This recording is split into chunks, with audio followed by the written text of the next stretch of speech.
see as the hands come out, and they almost do. Still dropping a little bit. I want to get that right elbow to come in a little bit better, but you can see already more space for the arm. Now again, it's one of those ideas you got to keep in mind. You got to try to keep that head out so that you don't cheat, back it up.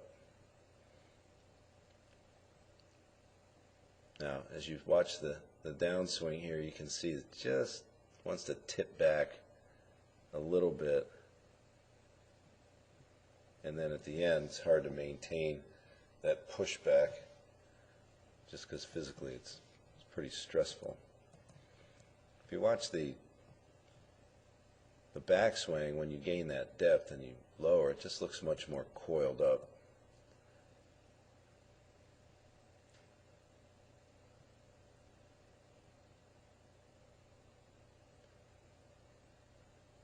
So we got more lateral after I reminded him here. You can see he's going to get well past that line.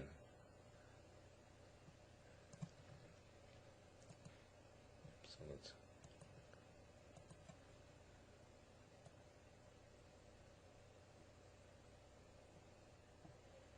now that's one thing you want to do on this machine is you want to let the machine push you forward onto the balls of your feet instead of you leaning it back. So he was started a little lean back, and you can see it.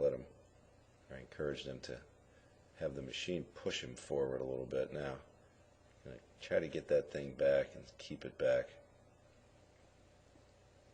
There, it's going back a little bit and staying back pretty good.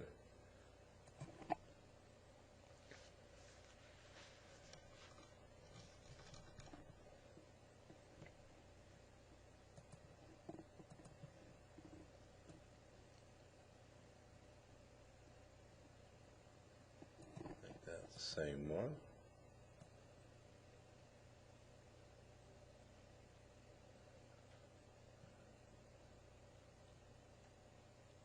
So eventually one of the things we would work on is trying to get that right arm to feel like it was pushing a little more out when it was up here, so we could keep the left arm extended. The right arm tends to collapse behind a little bit. We want to work that grip out. It's a little down for me.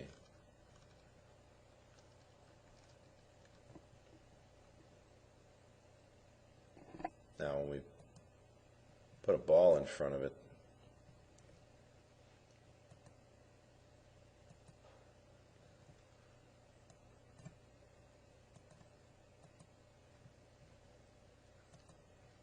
this was the first attempt with the ball. So again, watch the pad. Tiny bit back and then, whoops. So that's the normal move, right? Now, if the computer was hooked up to this thing, we weren't using it at this point, but if it was, this would come out as a red number. So you would lose ground here. And that's where you can really get some feedback. So again, you can see it from here. The movement is head back, butt under a little bit. See it? Every time you do that, this angle gets less sharp. The right arm falls more behind, or the hands get way out. In this case, the right arm got a little bit more behind.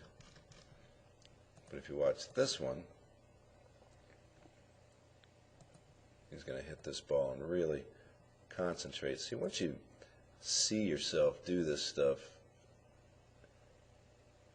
it helps you focus because you can identify when that ball's there, how you lose awareness of what you're doing even when this machine is there. So he could kind of tell that he didn't quite do this one correctly. When we looked at it, he's like, yeah, that's what it kind of looked like.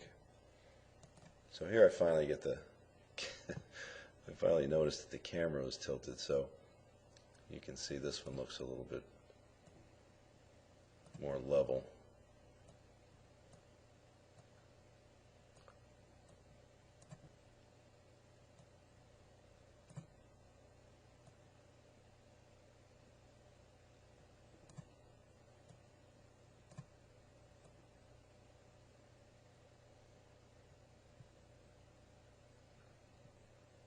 So a little better takeaway. I want that a little more inward, but still take that. You can see that the legs are definitely more spaced here. The head's still out and it's significantly lower. So much better backswing.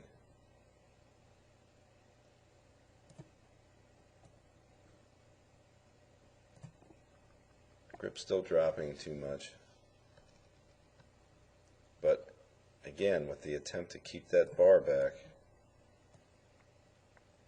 you can see just a tiny bit of forward, and he keeps it. This is a grind. Look at how the hips stay in the box here. Way different. Way different. And again, the head just backing up some, but we can see the hands now closer in. So this is a real workout, and this is it's a tough thing to get the feel for, but and that's why I bought this thing.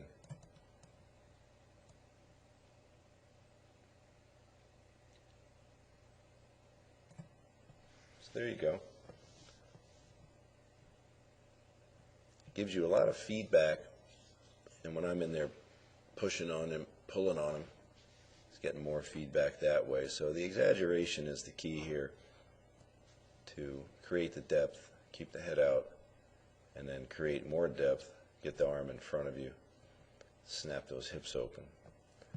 All right, Wayne D here, and that's a real good example of how the posture pod works for you.